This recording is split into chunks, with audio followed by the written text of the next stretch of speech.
একটা বিষয় নিয়ে মনে হচ্ছে যে কথা বলাটা প্রয়োজন আসলে, কারণ আমার মনে হয়েছে যে হয়তো আমি যে মেসেজটা দিতে চেয়েছি ওই আমার স্পিচটুকুতে, কিংবা আমি যে জিনিসটি বোঝাতে চেয়েছি সেটি হয়তো বোঝাতে পারিনি, কিংবা সেটি ইচ্ছাকৃতভাবে হয়তো কেউ দু একজন এটিকে অন্যদিকে মিসলিড করতে পারে, কিংবা আমার পুরো ভিডিওটি না দেখে আমি যে জিনিসটি বোঝাতে চেয়েছি সেই প্রপার মেসেজটি আসলে সবার কাছে না যেতে পারে। সেই জায়গা থেকে আমার মনে হয় বিষয়টি ক্লিয়ার করা প্রয়োজন। সেটি হচ্ছে, আমি আমার ঠাকুরগাঁ জেলার একটি মত বিনিময় সভায় আমার হিন্দু ধর্মাবলম্বী ভাই বোনদেরকে নিয়ে একটি বক্তব্য দিয়েছিলাম, যেই বক্তব্যটিকে অনেকে অনেকভাবে আসলে প্রচার করার চেষ্টা করছেন। প্রথমে আমি একটি জিনিস স্পষ্ট করি, সেটি হচ্ছে এই বক্তব্যটি শুধুমাত্র ঠাকুরগাঁ জেলার জন্য প্রযোজ্য ছিল, কারণ আমরা তো অনেক জেলায় গিয়েছি, বাকি জেলায় তো এই কথাগুলো বলিনি। তার মানে ঠাকুরগাঁ জেলায় এই বক্তব্যটির একটি বিশেষত্ব রয়েছে, এবং এটি সত্য। আপনি যখন ঠাকুরগাঁ জেলার ওই আমাদের আসনগুলোর দিকে দেখবেন সেখানে যে ভোটের সংখ্যা, সেখানে আমাদের হিন্দু এবং মুসলিম যে ধর্মাবলম্বী ভাইরা রয়েছে তাদের মধ্যে ভোটের রেশিওটা হচ্ছে অনেকটা 45-55 বা কিছু কিছু জায়গায় 50। ইভেন আমার যে ইউনিয়ন সেখানেও এটি প্রায় 45-55 এই ভোটের সংখ্যাটি হিন্দু ধর্মাবলম্বী এবং মুসলিম ধর্মাবলম্বী ভাইদের মধ্যে।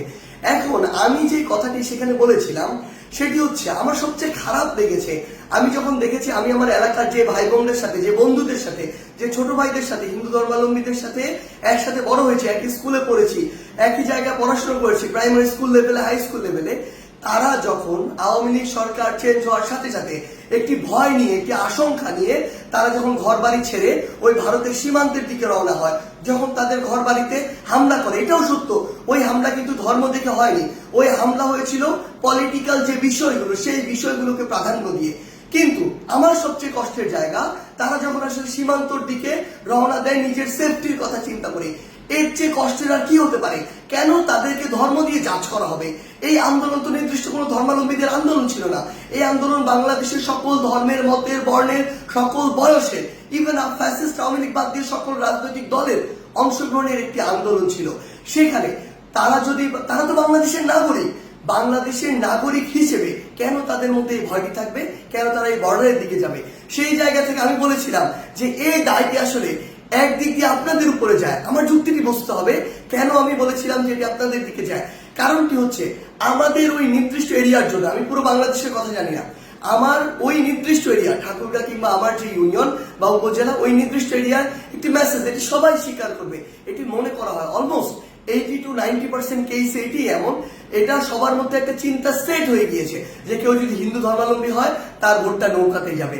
আমি আমার জায়গা থেকে যেটি বোঝাতে চেয়েছিলাম আমার ওই কথার মাধ্যমে, সেটি হচ্ছে এই যে একটি চিন্তা সেট হয়ে গিয়েছে, কিংবা এটি যে একটি বহিঃপ্রকাশ ঘটে, এটা আমার হিন্দু ধর্মাবলম্বী ভাইদেরকে বরং তার যতটুকু অধিকার, যতটুকু তার বুঝে পাওয়া উচিত ছিল ততটুকু পাওয়া থেকে বঞ্চিত করে। কারণ আওয়ামী লীগ অন্তত ওই অঞ্চলটুকুর জন্য মনে করে এই ভোট ব্যাংকটি আমার ফিক্সড। এবং সবচেয়ে বড় যে সমস্যাটি হয়, তখন কেউ একজন যখন সহজে কাউকে পেয়ে যায় তার মূল্যটি আর দিতে পারে না।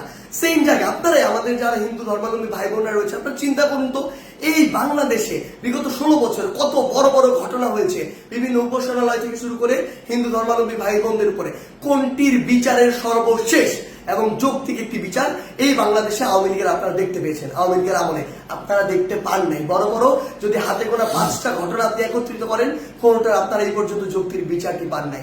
তো আমার জায়গা থেকে আমি যেটি বোঝাতে চেয়েছিলাম, এই যে আমার ওই ঠাকুরগাঁর জন্য এই যে ফিক্সড একটি ভোট ব্যাংকের যে একটি মেন্টাল সেট আপ তৈরি হয়ে গিয়েছে, এটা বরং যতটুকু অধিকার আমার হিন্দু ধর্মাবলম্বী ভাইরা, কিংবা যতটুকু পাওয়া উচিত ছিল ওই সরকারের কাছে থেকে, ওই এমপিদের কাছ থেকে, ক্ষমতাসীনদের কাছ থেকে, ততটুকু তারা পায়নি। আবার বিপরীত দিকে আরেকটি ঘটনা হয়েছে সেখানে, সেটি হচ্ছে বিএনপিরা মনেই করে যে আমার যারা হিন্দু ধর্মাবলম্বী রয়েছে সেখানে তারা সম্ভবত অধিকাংশ ক্ষেত্রেই তাদের ভোটগুলোতে নৌকাতে যায়।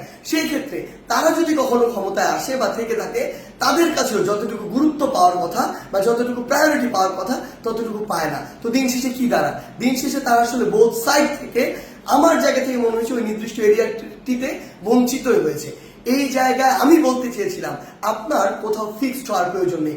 যে আপনার কথা বলবে, আপনার কথা শুনবে, আপনার যেটুকু অধিকার সেটুকু বুঝে দিবে, এবং আপনার প্রয়োজনে আপনার পাশে দাঁড়াবে, আপনি তাকে ভোট দিবেন। কোনো দল দেখার প্রয়োজন নাই, মার্কা দেখার প্রয়োজন নাই, ভোট দিবেন যে আপনার জন্য কাজ করবে তাকে। এবং আরেকটি যে স্পষ্ট করি, একদম 5ই অগস্টের সেই ছাত্র জনতার অভ্যুত্থানের দিনে সন্ধ্যায় যখন আমার ইউনিয়ন থেকে আমার একজন বন্ধু ফোন দিয়ে বলে হিন্দু ধর্মাবলম্বী একজন বন্ধু, কারণ আমার ইউনিয়নে 45-55 হচ্ছে এই রেশিওটা হিন্দু ধর্মাবলম্বী এবং মুসলিম ধর্মাবলম্বীদের মধ্যে।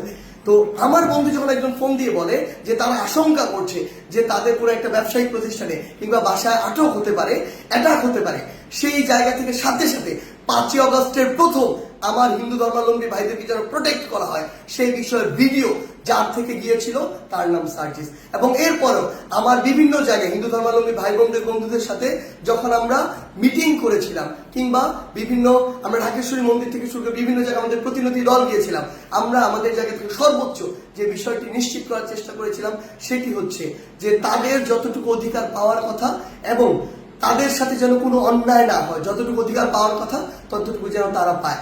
হয়তো আমি আমার জায়গা থেকে সেদিন আমার মেসেজটি ঠিক মতো বুঝাতে পারিনি, যদি আমার সীমাবদ্ধতার কারণে আমি বুঝাতে না পারি সেই জন্য অবশ্যই আমি আমার জায়গা থেকে দুঃখ প্রকাশ করছি, এটি করতে আমার বিন্দুমাত্র সমস্যা নেই। কিন্তু আমার যে উদ্দেশ্যটি ছিল সেটি ছিল অবশ্যই আপনাদের যে অধিকার সেই অধিকারের পক্ষে। এবং আরেকটি যে স্পষ্ট করে বলে দিতে চাই, বাংলাদেশের নাগরিক হিসেবে যতদিন আপনি আপনার এই অধিকারটুকু বুঝে না পাবেন ততদিন আপনাদের পক্ষে আমাদের সবার যে লড়াই, বৈষম্য বিরোধী ছাত্র আন্দোলনের যে লড়াই, সেটি চলবে। ধন্যবাদ।